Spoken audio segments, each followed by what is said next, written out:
Chegamos aqui, finalmente, feliz ou infelizmente.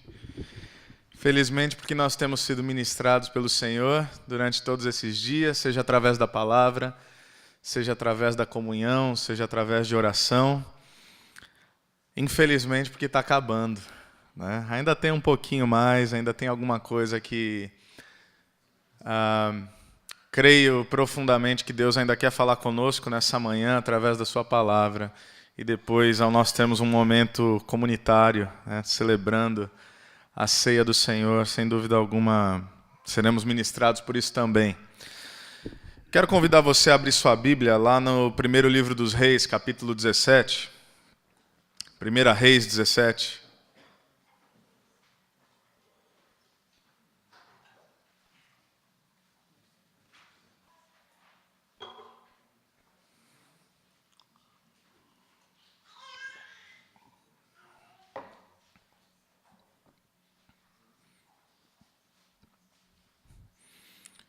Eu gostaria de ler todo o trecho até o versículo 24.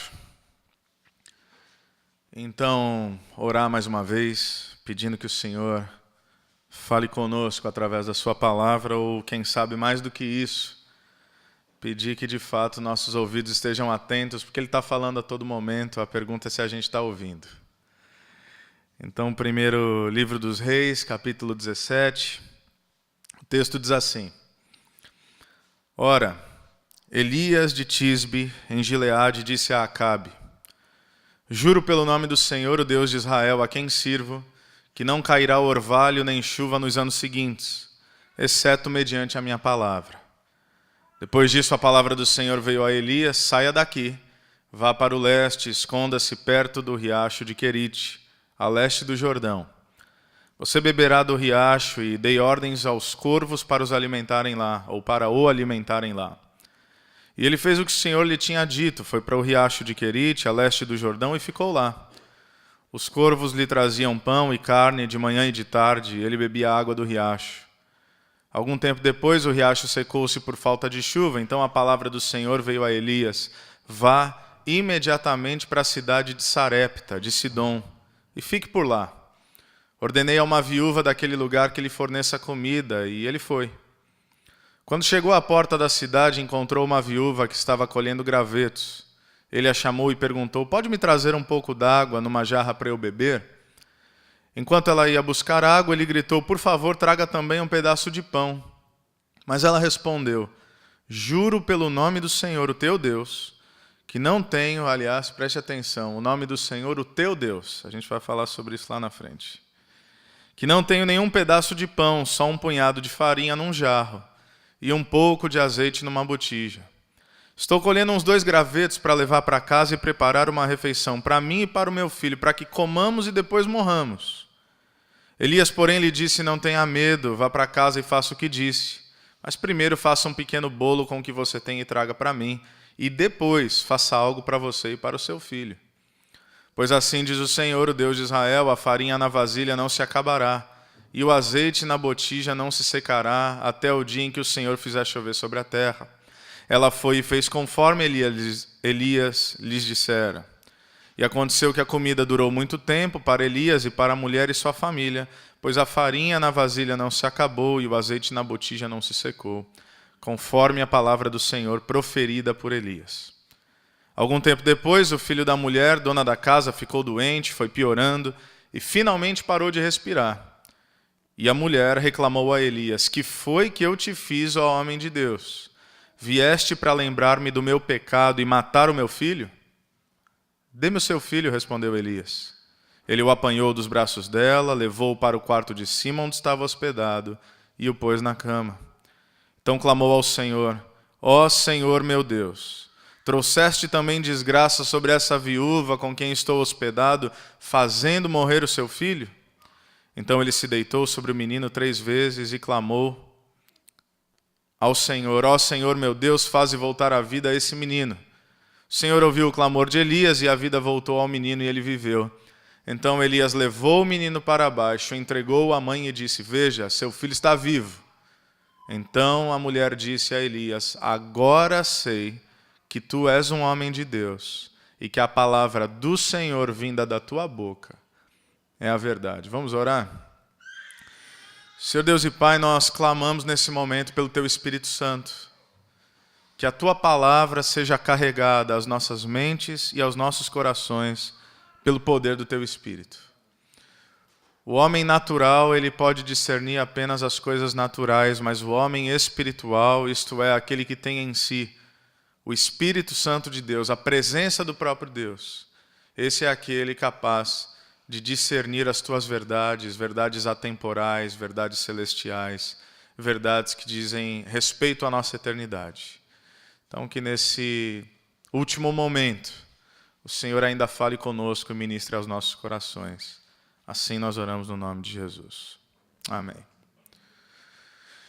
Eu gostaria de refletir essa manhã com vocês sobre os ciclos da jornada espiritual, ou da jornada ministerial.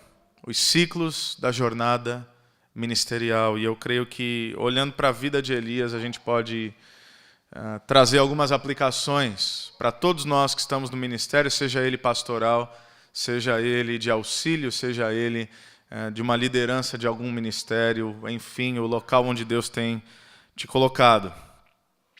Para a gente entender um pouco melhor esse texto, nós temos que nos lembrar que o contexto aqui é que a nação de Israel passava por um profundo abismo espiritual. Decadência moral. Quando você lê o restante desse livro, você percebe que a idolatria imperava em Israel. Haviam profetas de Baal, haviam altares por toda a nação de Israel, e o Deus de Israel não era mais aquele Deus que se manifestava soberanamente sobre o povo, ou o povo não se submetia a esse Deus soberano. Ninguém mais ouvia a Deus. É como se a palavra de Deus houvesse cessado, ninguém mais sabia aquilo que Deus queria. A voz dele não era ouvida. E de todos os reis ímpios de Israel, Acabe foi o pior de todos eles. Acompanhado por sua esposa, que você já ouviu falar, Jezabel. É nesse contexto que surge Elias. Aliás, essa talvez é a primeira aplicação para nós, num ciclo de jornada espiritual. É exatamente quando há um abismo de decadência moral e espiritual que Deus precisa levantar homens e mulheres para ser referência para essa geração. Então, se as coisas só estão piorando, se às vezes a gente olha para a igreja evangélica e a gente pergunta, Deus, o senhor está de brincadeira? O que o senhor está querendo fazer? Como é que o senhor permite esse tipo de coisa? Então, Deus unge homens e Deus unge mulheres. Foi assim sempre através da história. Deus não unge instituições, Deus não unge denominações, Deus não unge movimentos, Deus unge gente. Deus levanta pessoas pelo poder do seu Espírito Santo para ser referência numa geração. Então, quanto mais decadente espiritualmente essa geração é, mais há necessidade de Deus levantar pessoas como referenciais. É como um poste, sabe? Como um balizador. Quando a gente fala de algo justo, quando a gente fala de uma balança, o propósito da balança é essa, que seja fiel. Então você tem um lado, você tem um outro, mas a haste precisa ser rígida, a haste precisa ser assim, inflexível, para que o peso colocado ali seja um peso justo.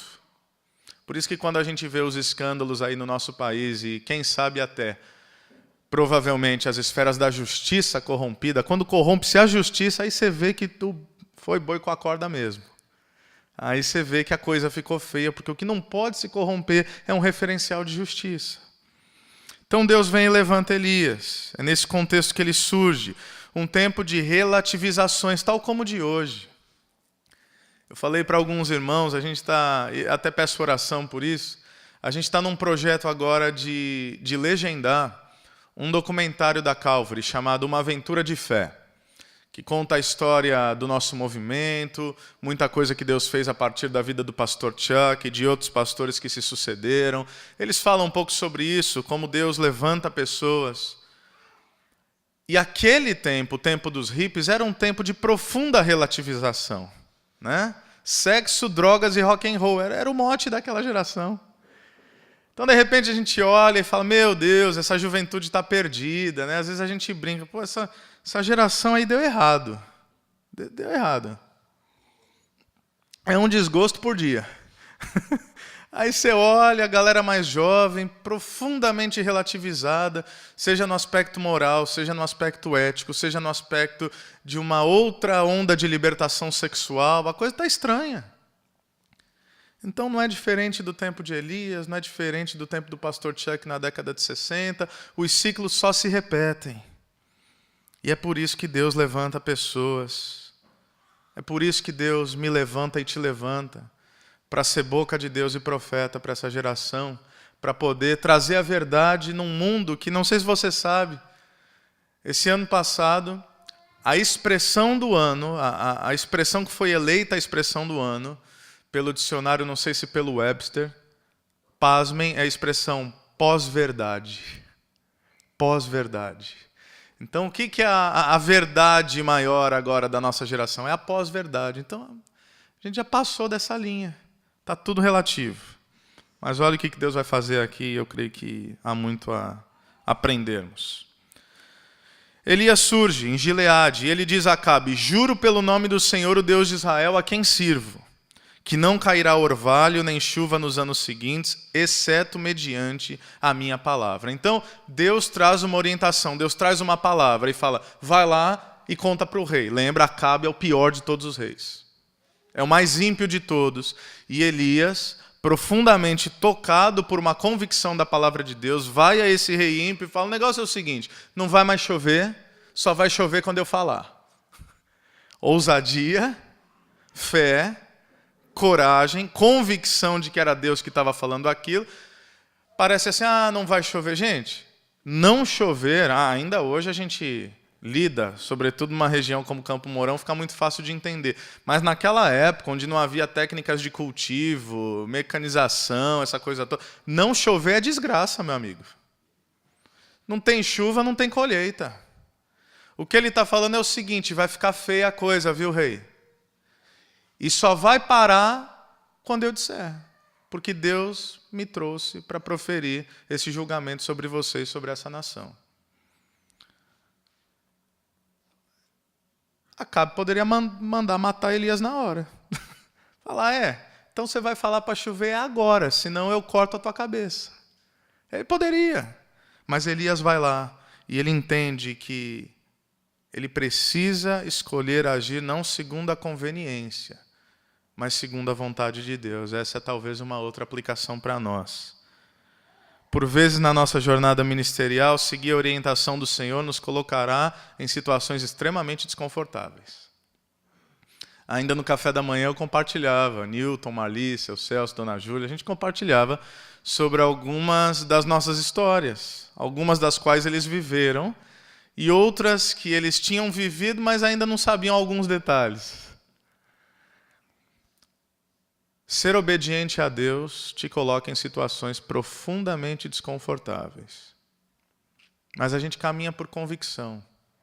E a nossa jornada ministerial é pautada naquilo que Deus quer, não naquilo que é melhor para nós. Minha esposa pela manhã ainda falava: nossa, não foram poucas vezes que a gente pensou em desistir. O Tom falava sobre perseverança, né? Perseverança, creio eu, humanamente falando, o elemento mais necessário para o ministério. Então, Elias vai e profere uma palavra. Isso o coloca em uma situação extremamente desconfortável. Mas olha o cuidado de Deus conosco. Porque é Ele que nos bota em apuros, mas é Ele que nos tira também. Versículo 2. Depois disso, a palavra do Senhor veio a Elias: saia daqui, vá para o leste, esconda-se perto do riacho de Querite, a leste do Jordão. Então, a sabedoria de Deus: vai, faz o que eu estou mandando você fazer e vaza, amigo. Some daí. Porque se você permanecer aí, as coisas podem ficar complicadas. Tua cabeça pode rolar mesmo. Então, diz o que eu mandei você dizer e sai daí. Se esconde. Literalmente Deus está falando, se esconde. E o que acontece? Ele é obediente a Deus. Ele profere essa palavra para o rei Acabe. Ele é colocado em uma situação de profundo desconforto, mas logo depois vem o cuidado de Deus. Olha os versículos 4 a 6. Você beberá do riacho e dei ordens aos corvos para o alimentarem lá. E ele fez o que o Senhor lhe tinha dito, foi para o riacho de Querite, a leste do Jordão, e ficou lá. Os corvos lhe traziam pão e carne de manhã e de tarde, e ele bebia água do riacho. Então Elias obedece a Deus. E algumas coisas acontecem. Por obedecer a Deus, Elias é levado no deserto. Então, obedecer a Deus não significa necessariamente viver ao lado de um manancial. Obedecer a Deus, por vezes, e me parece que mais vezes do que nós gostaríamos que fosse, obedecer a Deus signifique para o deserto. Mas no meio do deserto tem um riacho lá, que Deus fez brotar. Ele está numa região desértica, mas Deus põe um riacho. E mesmo no deserto, é interessante como isso acontece conosco. Elias experimenta da provisão e do cuidado do Senhor. Perceba que ele está totalmente impotente nessa situação. Totalmente impotente, totalmente passivo aqui. Não tem o que ele colher, não tem onde ele caçar, não tem nada. Mas Deus fala, literalmente vai cair comida do céu, você só precisa ficar lá.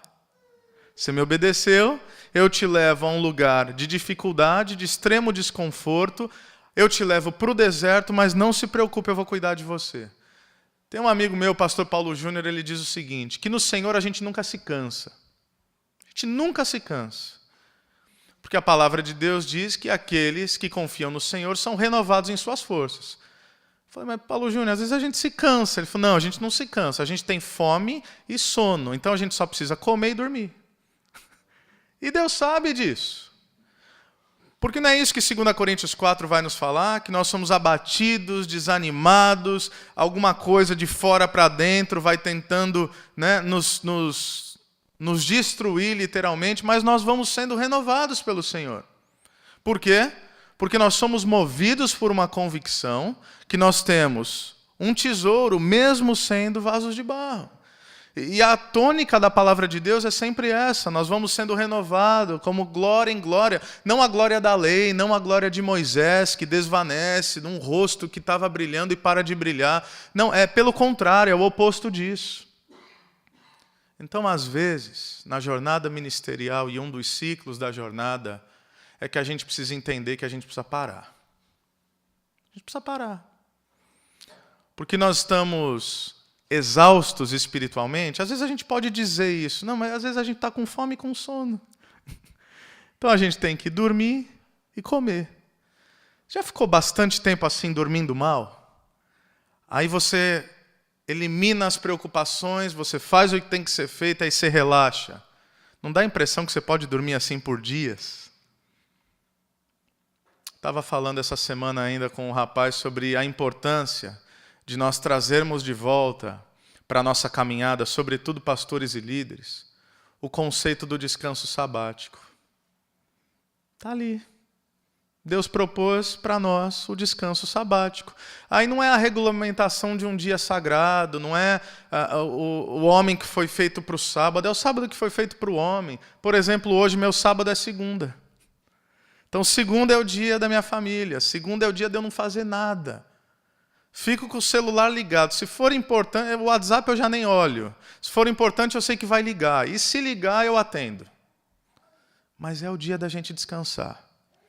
Porque, às vezes, nós temos uma perspectiva um pouco messiânica no ministério. A gente quer tomar o lugar de Jesus. Só que você deve se lembrar que Jesus descansava.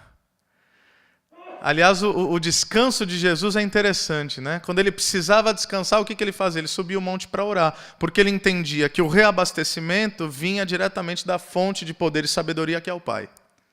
Ele ia para o monte orar, ele ia se reabastecer. Às vezes ele estava exausto, ele continuava ministrando, mas inclusive Cristo, ele para. E esse é o exemplo para nós, e me parece que é o que Deus está fazendo aqui. Ele traz uma ordem, essa ordem nos coloca num lugar de desconforto. Sem dúvida alguma o texto não traz isso com riqueza de detalhes, mas imagina o dilema de Elias. Vou falar com o rei, não vou falar com o rei. Jezabel, aquela mulher terrível. Imagina a angústia. O texto não traz esses detalhes, mas é óbvio, está implícito aqui. Então, às vezes, quando Deus te manda fazer alguma coisa, quem sabe sair da tua zona de conforto, ir para um outro lugar que Ele está mostrando, e você fica naquela, Deus, só para ter certeza assim, se for o Senhor, eu vou, mas é o Senhor mesmo? Sou eu? Estou ouvindo direito? Aí você ouve, aí fala, não, Deus fala, sou eu. Aí você vai, mas vai assim, vai crendo, duvidando às vezes, né? Como é que vai ficar? Como é que vai ficar a provisão financeira? Como é que vai ficar a questão de tempo? Como é que vai ficar minha família? Você sabe como é que é. E aí Deus vem e fala, então tudo bem, agora você precisa descansar, eu vou te alimentar. Eu vou te reabastecer. Então, esse tempo, esse ciclo assim de solidão, de privação, mas também de relacionamento com Deus. Porque quando a gente para e descansa, tal como Jesus, a gente para e descansa para ser reabastecido em Deus. O ministério ele pode ser um lugar de profundo isolamento às vezes. E é assim que é mesmo. É assim que é. Quem está no ministério entende isso, amigo. Oh, tchau. Você pode estar no meio de 500 pessoas. Vai ter momentos que você vai se sentir sozinho. Agora depende da maneira como nós lidamos com isso. Se nós vamos lidar com a solidão como algo cruel, ou nós vamos lidar com a solidão como o ambiente em que Deus quer tratar comigo. O que Deus quer falar comigo. Veja a tônica desse texto. Por várias vezes o texto diz, a palavra do Senhor veio a Elias. Então Deus está falando. E ao falar, Ele traz o próximo passo. E ao falar, Ele expressa cuidado. E Deus está falando. Esse momento, sem dúvida alguma, foi crucial na vida de Elias. A gente vai ver, não hoje, né? Mas se você tiver a curiosidade de ler 1 Reis, você vai ver que o ápice, por assim dizer, do ministério de Elias, aquela passagem mais famosa no Monte Carmelo, ele envergonha os profetas de Baal, lembra disso? Ainda não chegou. Então eu creio, de todo o coração, que esse momento aqui, a sós com Deus, foi crucial na jornada ministerial de Elias. Deus ainda haveria de usá-lo grandemente, mas nesse momento o negócio era Deus olhando para Elias e falando, agora o papo é entre eu e você. Deus faz isso às vezes. E a gente diz isso tantas vezes, mas vale a pena repetir, que Deus está mais interessado no que Ele precisa fazer em você do que o que Ele pode fazer através de você. Porque a vontade de Deus vai ser cumprida de todo jeito, meus irmãos. Comigo, sem eu, com você ou sem você. Ele vai cumprir. Se Ele quiser assim rasgar o céu e proferir uma voz, Ele faz. Porque às vezes a impressão é que Deus agindo conosco é como um pai que chama um filho para ajudar a lavar o carro. Ele fala, vamos lá, eu pego o Noah, assim, o Noah vai fazer 5 anos. Aí o Noah fala, pai, quero lavar o carro junto contigo. Opa, vamos lá. Qual é o propósito de eu lavar o carro junto com o Noah? É o carro ficar limpo? Não, porque se eu quisesse o carro limpo, ou eu lavava sozinho ou mandava no lava-jato, até poupava esforço. Então o nosso trabalho para Deus, assim, dá mais trabalho para Ele do que resultado. Né? Porque se Deus quisesse fazer bem feito, Ele fazia sozinho. Então, Deus trabalhar conosco, o objetivo dele não é o alcance do resultado, é a manifestação e aprofundamento da relação. Então, tal como eu lavo o carro junto com o Noah, eu não lavo o carro, mas quem mora aqui em Campos sabe que eu não sou de lavar carro. Hipoteticamente falando. A coisa é tão complicada que uma vez, ele está aí, seu Celso está aí. Uma vez o seu Celso chegou, me ligou, falou, está ocupado agora? Eu falei, não. Por quê? Ele falou, então eu estou passando aí, monta no teu carro e me segue. Aí eu fui e tal. Ele estava com o carro dele, estava com a van, aí eu fui seguindo. Aí, para onde é que a gente está indo? Não sei, né? Aí ele para assim, aí eu vejo Lava Jato, aí ele só faz assim, ó. Aí eu entro, faço assim, o seu Celso. Aí eu entro, deixo o carro, não, pode deixar, já está pago, está tudo certo. Não estou aguentando ver esse teu carro desse jeito mais não. 2. E pronto. Então, assim, lavar carro com meu filho é uma ilustração hipotética mesmo. Nunca aconteceu. Mas se eu fosse lavar o carro com Noah, o meu objetivo era para cultivar o relacionamento, não para obter o resultado. Porque Deus quer nos ensinar que o ser precede o fazer. A nossa identidade, inclusive, às vezes, no ministério, alguns de nós podem lutar com isso. Eu já lutei. A nossa identidade não está atrelada ao que nós fazemos. A nossa identidade está fundamentada em quem nós somos. Então, a minha identidade não está naquilo que eu faço, nos resultados que eu proponho para o reino. A minha identidade é simples de tudo. Eu sou filho de Deus, isso me basta. Porque quando eu sou filho de Deus, meu amigo, quando eu entendo isso, aí Tudo que eu fizer é consequência da paternidade dele sobre a minha vida. E aí parece que está tudo bem. Deus está tratando com a gente, Deus está cuidando, literalmente está caindo comida do céu, imagina, né? Essa provisão plena. Mas olha o versículo 7. Algum tempo depois, o ciclo sempre muda.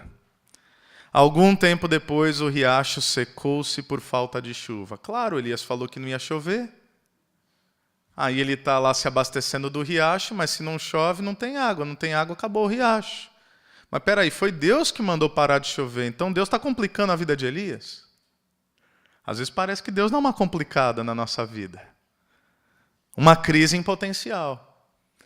Quantas vezes você já se deparou em uma situação na tua vida, no teu ministério, ou seja, em qualquer aspecto da tua existência, da tua jornada, e você falou, pô, crise. Crise. O que eu faço agora? Agora não tem saída, não tem como, acabou. Mas o ciclo sempre muda, olha o versículo 8.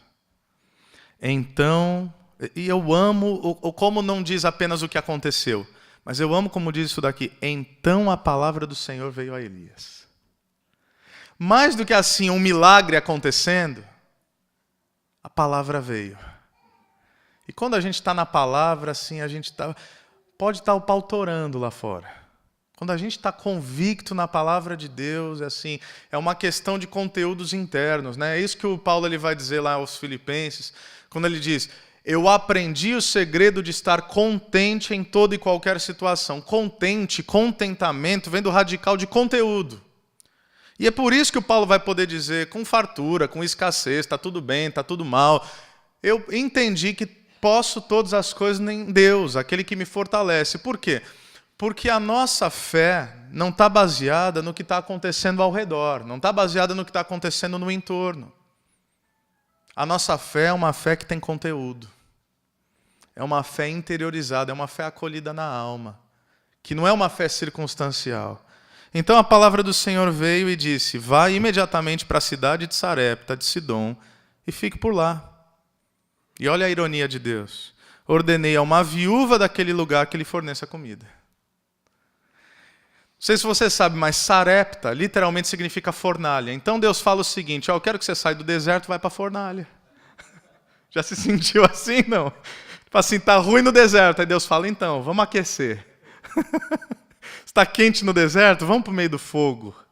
É isso que Deus está falando, fornalha, lugar de teste.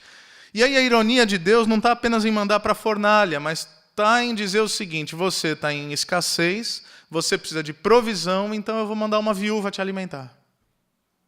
Viúva até hoje, a não ser que seja uma viúva que, né, o marido deixou ali uma herança, deixou posses, deixou alguma coisa para ela.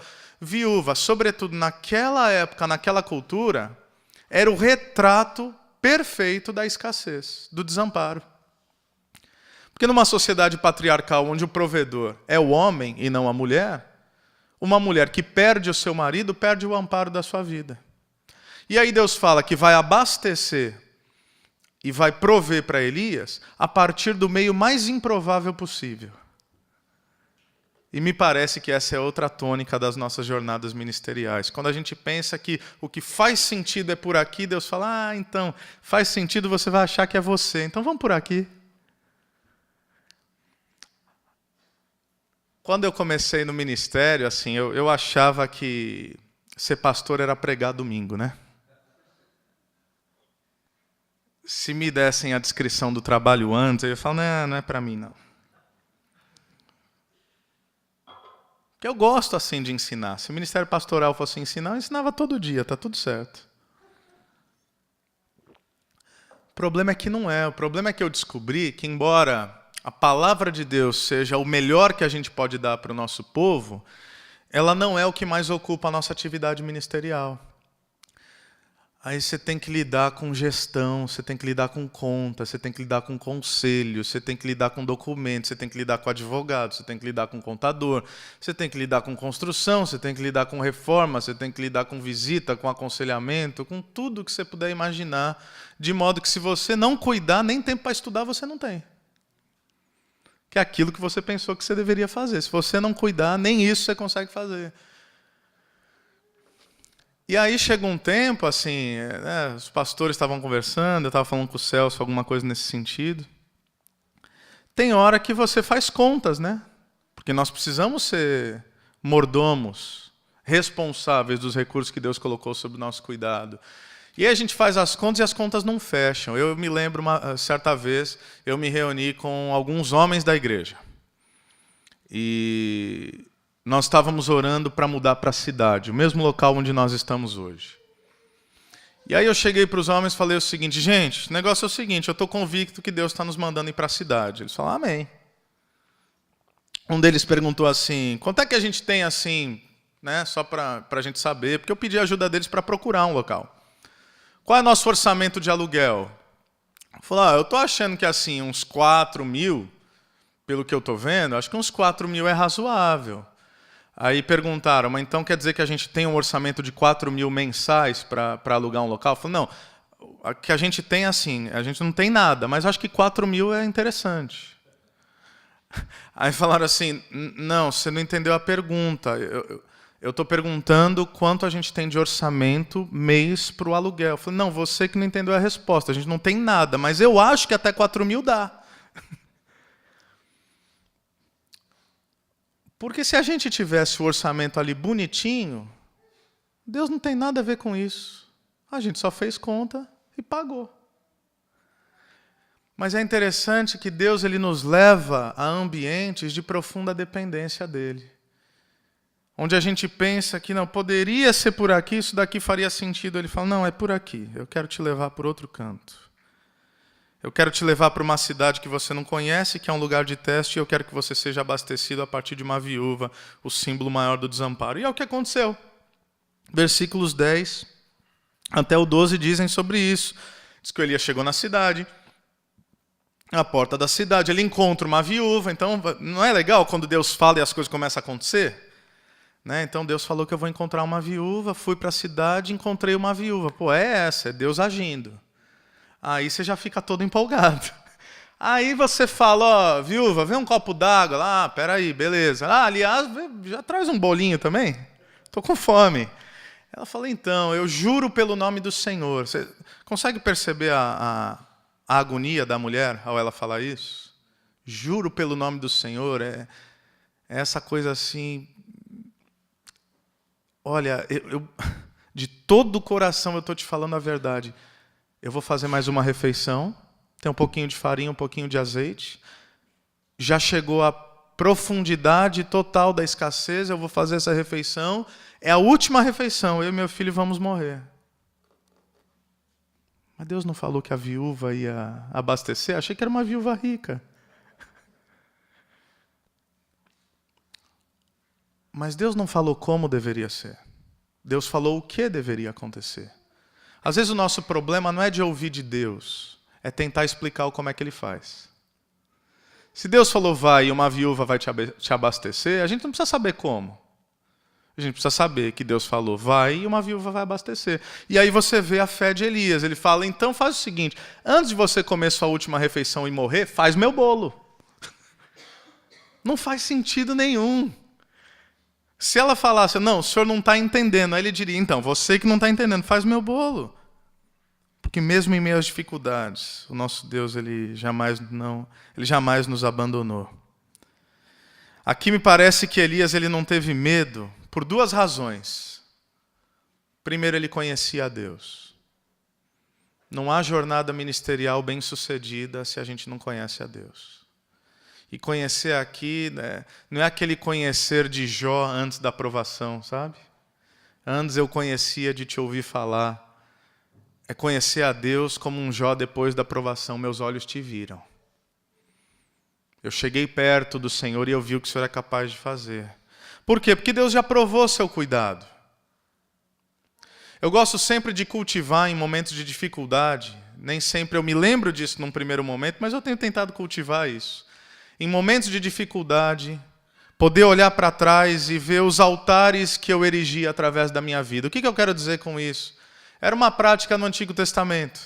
Né? Você vê, Abraão fazia muito isso. Ele estava numa dificuldade, Deus fazia algo incrível, ele erigia um altar de louvor a Deus. Era um memorial. A gente precisa de memorial na nossa vida, porque a nossa memória é muito curta. Então nós precisamos assim de postes, simbolicamente falando, que vão nos ser um lembrete daquilo que Deus fez. Então, nada melhor do que no momento de dificuldade olhar para o nosso passado e falar: caramba, eu me lembro quando aconteceu isso e Deus fez. Eu me lembro quando eu passei aquela outra dificuldade e Deus resolveu. Eu me lembro quando eu passei aquele pior momento da minha vida e Deus me fez passar por ele. A prática de cultivar memoriais, ou seja, a prática de olhar para a fidelidade de Deus no passado é aquilo que me sustenta no presente, me faz olhar para o futuro.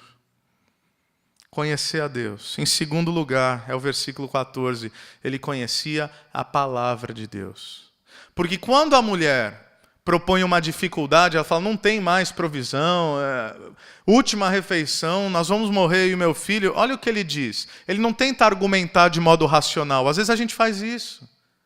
Diante de uma situação difícil, nós tentamos argumentar. Aliás, por vezes, nós tentamos argumentar e damos uma espiritualizada ainda dizendo: eu estou orando sobre isso. O que eu quero dizer? É que tem momentos em que você está rachando a cabeça, queimando os neurônios, para ver qual é a solução. Você não foi diante de Deus.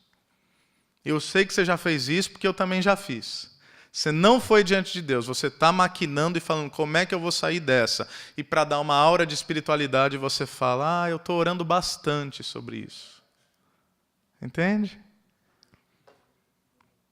Ele conhecia a palavra de Deus. Ele não tenta argumentar racionalmente. Ele diz: assim diz o Senhor, mulher. Não sou eu que estou falando.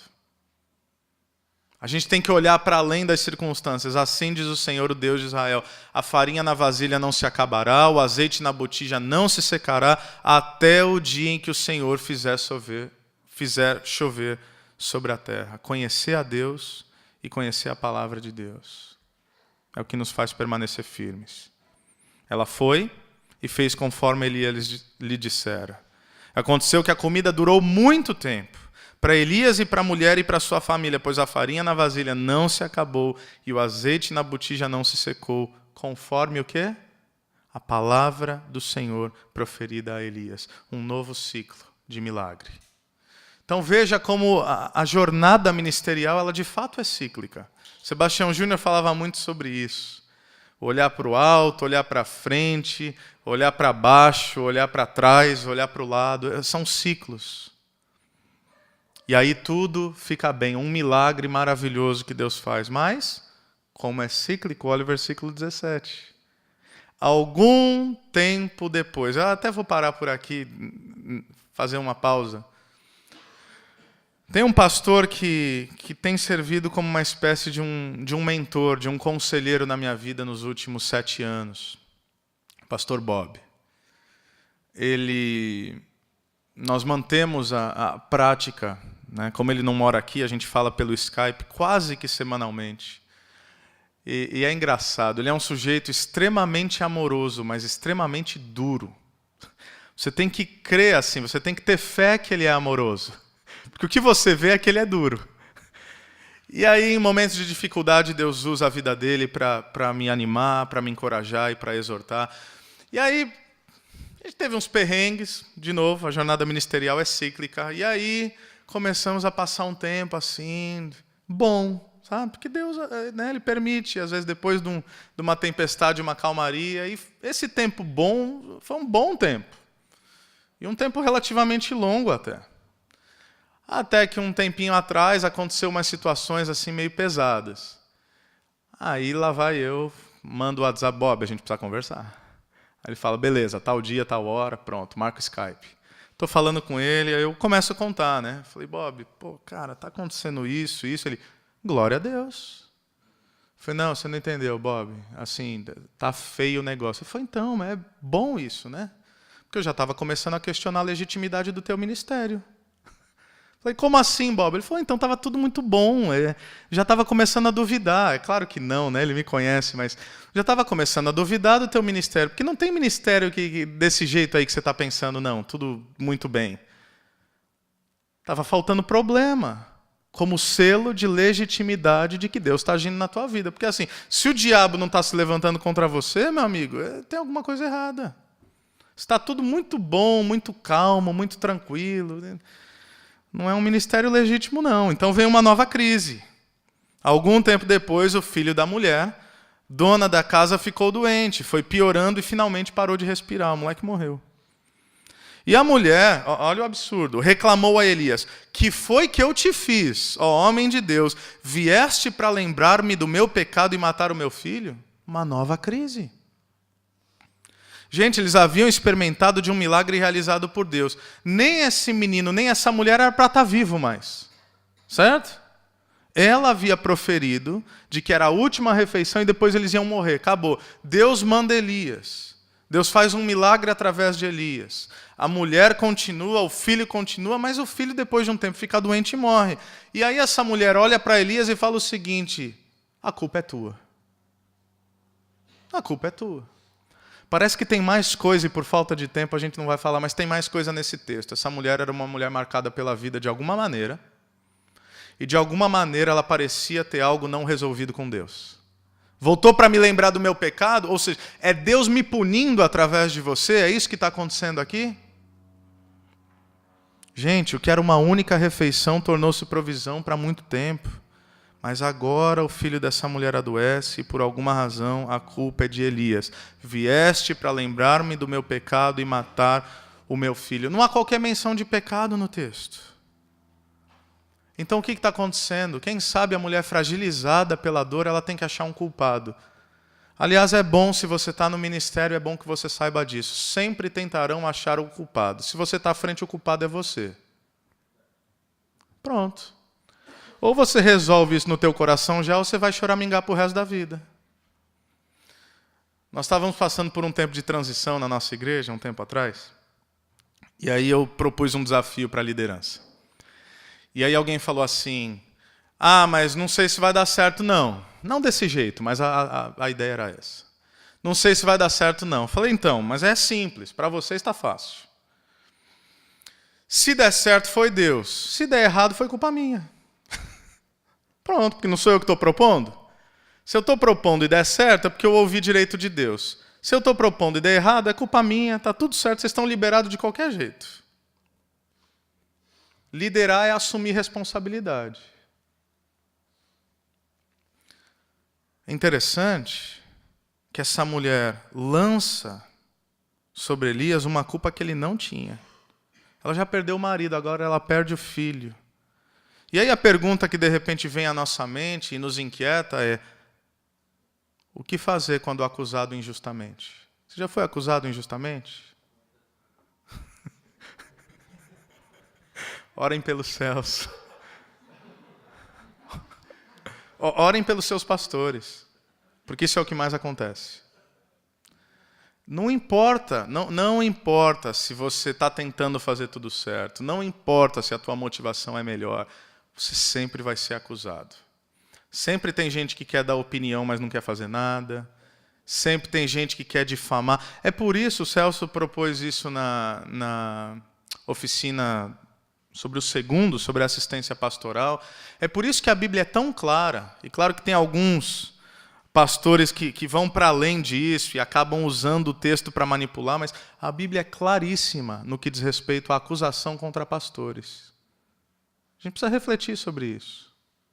Não existe fofoca contra pastor, meu amigo. A Bíblia torna clara que a acusação, para ser legitimada, tem que ser 2 ou 3. Tem que ter testemunha pra caramba, para chegar e falar: o pastor está fazendo tal coisa. Por quê? Porque é um instrumento do diabo ferir o pastor para fazer dissipar o rebanho. Então protejam seus pastores.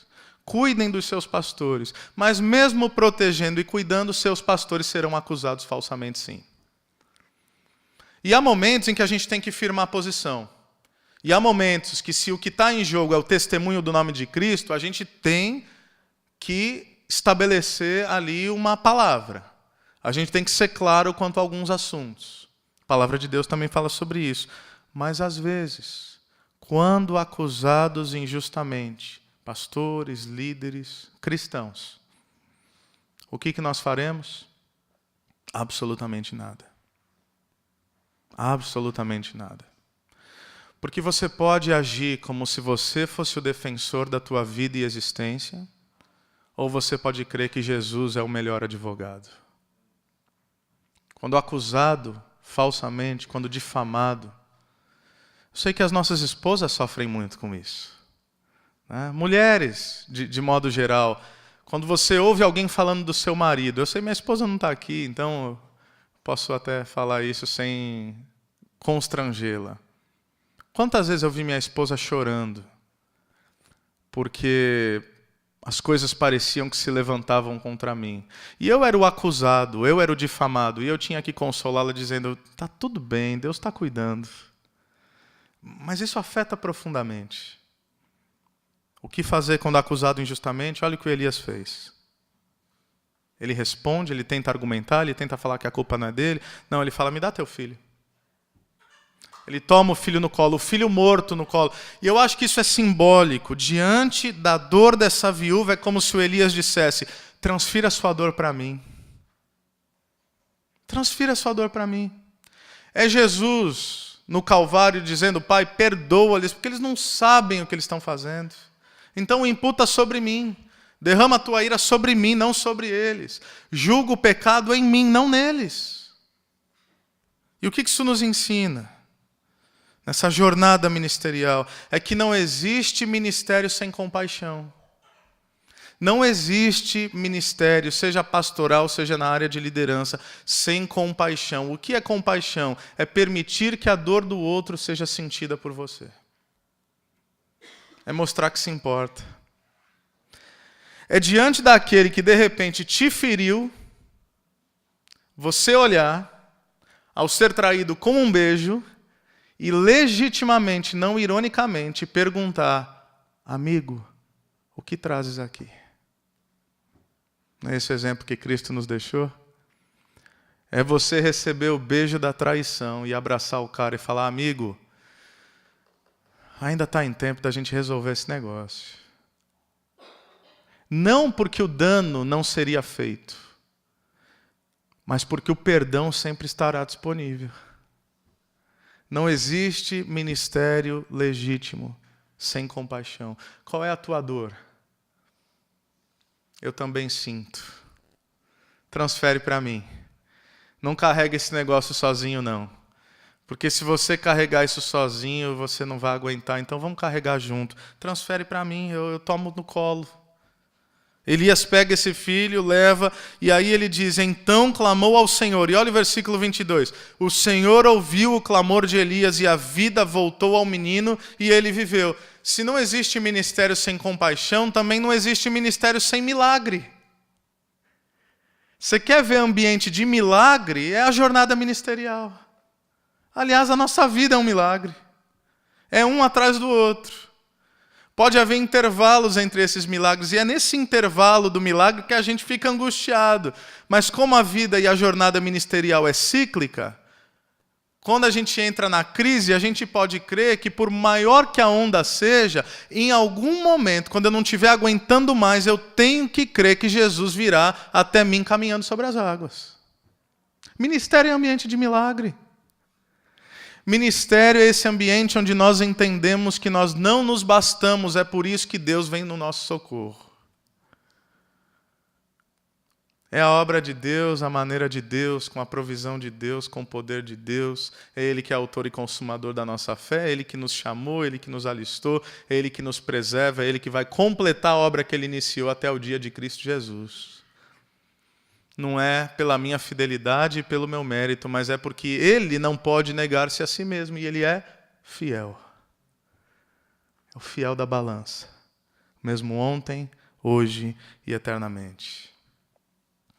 Eu me lembro, eu quero compartilhar brevemente, me lembro um momento muito difícil nas nossas vidas, na vida da minha família, tanto no aspecto pessoal quanto ministerial, e a gente falava sobre isso hoje no café da manhã.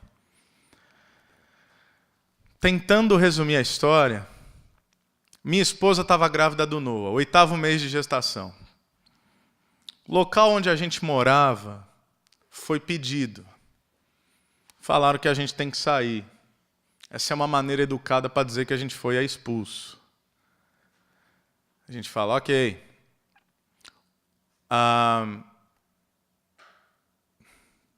Como é que eu vou falar isso?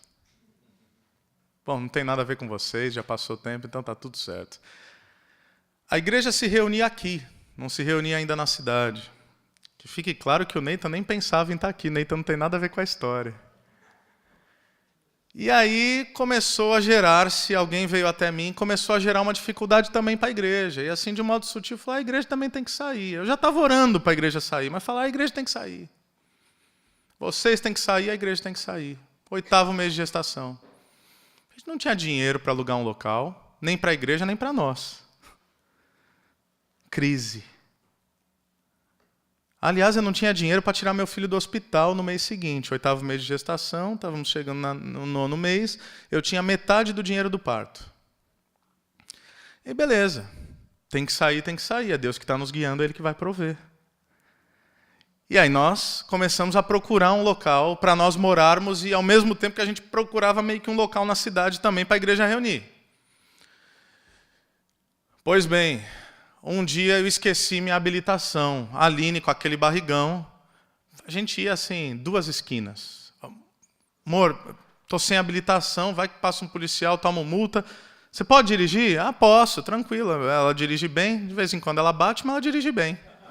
Não acho que ela vai assistir esse vídeo mesmo. E ela está lá dirigindo. Foi na tua rua, né? Ela passa, no que ela passa, como é que é? Ela fura a preferencial, vem um outro carro, dá no meio do nosso carro, arrebenta o nosso carro, do lado dela. O cara nervoso pra caramba, eu tentando acalmar o cara, eu tentando acalmar a minha esposa, o cara querendo ir pra cima da minha esposa, eu puxando ele de canto, falar, o papo é comigo, deixa ela tá grávida.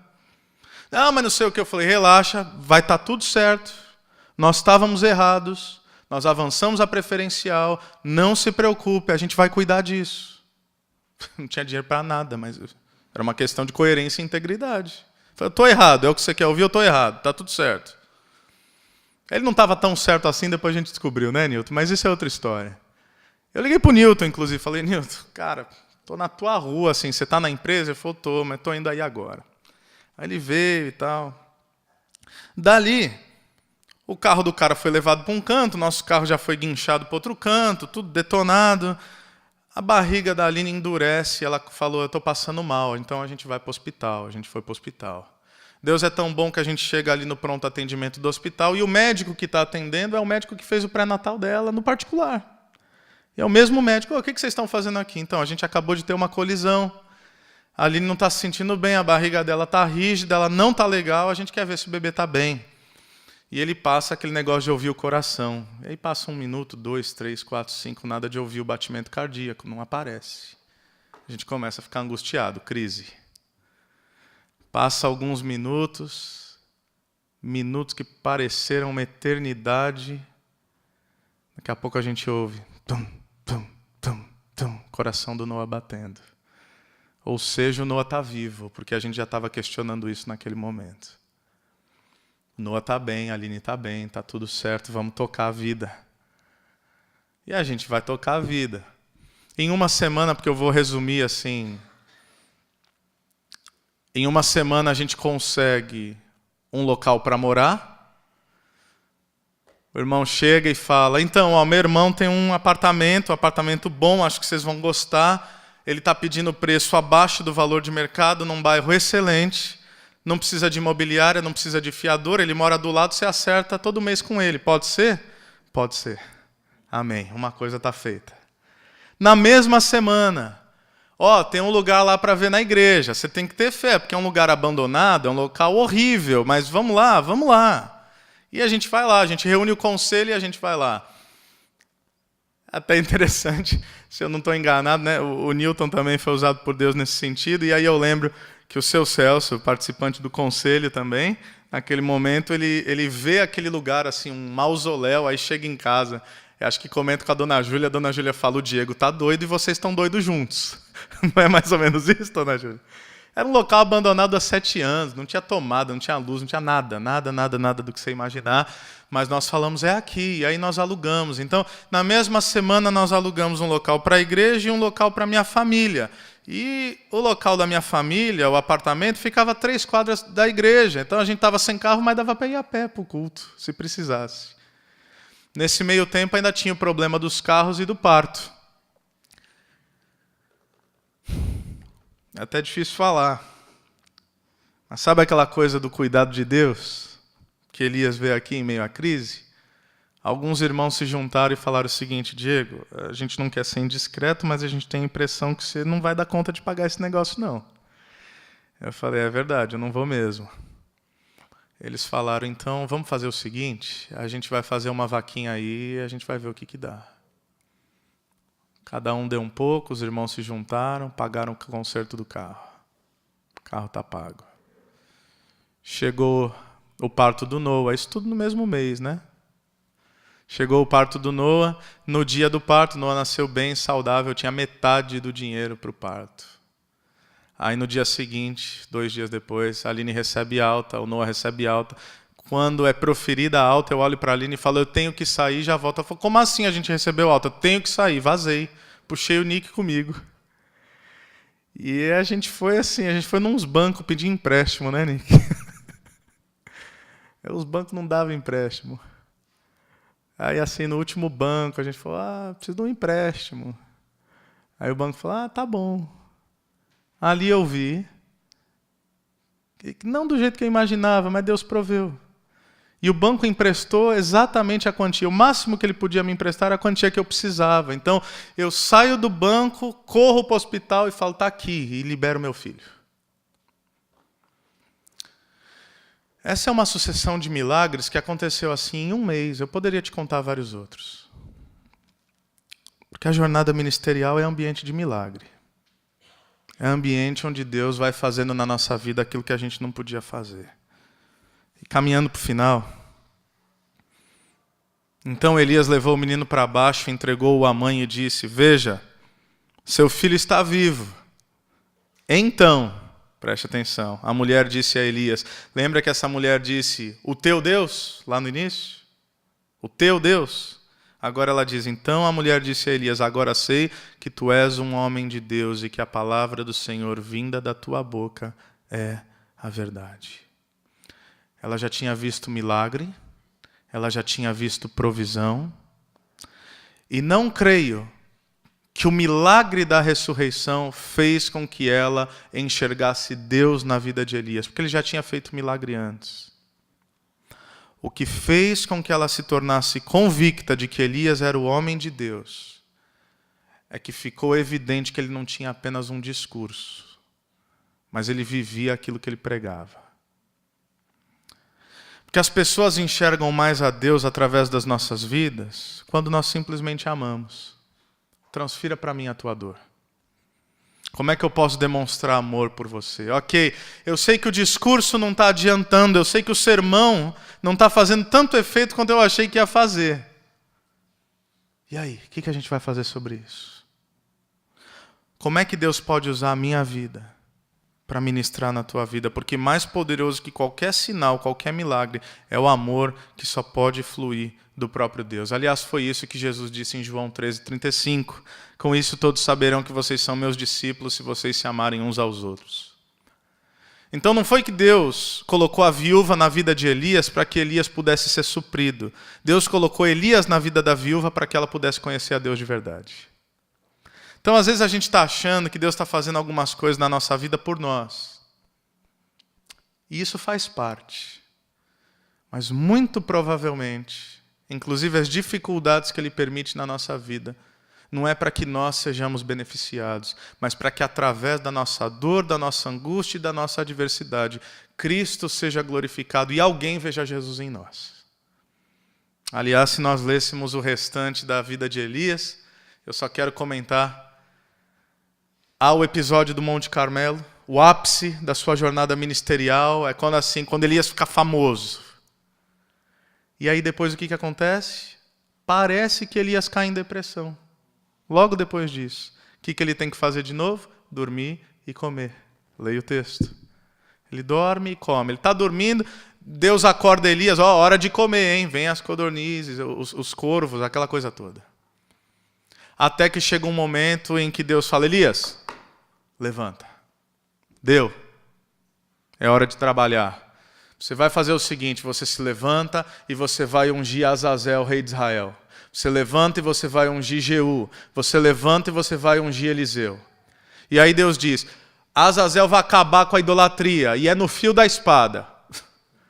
E quem fugir da espada de Azazel não vai fugir da espada de Jeú. E ainda tem Eliseu. Esse momento eu creio que é o momento para a gente simbolicamente dormir e comer. Essa conferência é isso. É um descanso que Deus nos dá no meio das dificuldades da jornada ministerial. E agora o que Deus vai falar para nós? É hora de levantar. É hora de trabalhar de novo, porque você ainda tem trabalho a fazer. Você ainda vai ungir pessoas. E Elias vai chegar no fim da sua jornada, porque ele unge Eliseu e ele começa a discipular Eliseu. Essa é a perspectiva também do ministério e da liderança. Então vai lá e forme outros líderes. Vai lá e deixa um legado. Para que no fim, tal como já foi falado, a gente possa chegar no fim da vida e falar, eu corri a corrida, eu combati o bom combate, eu guardei a fé. E olhar para aqueles que hão de nos suceder e dizer, agora vão e façam o mesmo. Não foi fácil, mas Deus me manteve fiel a Ele. Vá e faça o mesmo. Agora é hora de se levantar. Agora é hora de voltar para as nossas cidades. Agora é hora de impor as mãos na cabeça das pessoas que Deus está mandando. Agora é hora de preparar sucessores. Agora é hora de trabalhar. Para que lá no fim, a gente não apenas deixe uma história, mas deixe um legado. E perpetue esse legado de fé através das pessoas que vão caminhando ao nosso lado. Foi assim na vida de Elias. Certamente há de ser assim nas nossas vidas, se nós perseverarmos com os olhos fixos em Jesus, o autor e o consumador da nossa fé. Amém? Vamos orar. Senhor Deus e Pai, nós te louvamos por tudo que nós ouvimos até aqui. Creio que cada palavra possui um propósito na construção daquilo que o Senhor quer fazer na nossa vida e na nossa história. E Deus, nesse momento, ao nós sermos relembrados das jornadas e dos ciclos da vida ministerial, as dificuldades e os tempos de calmaria, as tempestades e a bonança, a compaixão, o milagre, as manifestações como virtude do Teu Espírito, o descanso tão necessário e o chamamento sempre e recorrente, onde o Senhor olha para nós e fala, levanta, porque agora é hora de trabalhar. Há muito a se fazer, há pessoas a serem formadas, há um legado a ser deixado. Então, Senhor, nós sabemos que na nossa própria carne nós não conseguimos. Nós não operamos na nossa capacidade. Estar na jornada ministerial, estar na vida cristã, é um atestado de fracasso. Nós estamos dizendo que somos, sim, fracassados, no sentido em que nós não nos bastamos. Nós não temos a plenitude da capacidade. Aliás, nós dizemos amém quando o Senhor na Tua palavra diz, sem mim nada podeis fazer. Mas dizemos amém também quando a Tua palavra declara que nós podemos todas as coisas no Senhor, porque o Senhor é aquele que nos fortalece. Por favor, fortaleça o cansado, anime o abatido, exorte aquele que necessita exortação e impulsione para ir mais além, aquele que tem de modo animado e de modo perseverante corrido a corrida que o Senhor propôs para cada um de nós. O reino de Deus, essa é a nossa prioridade. As demais coisas o Senhor acrescenta.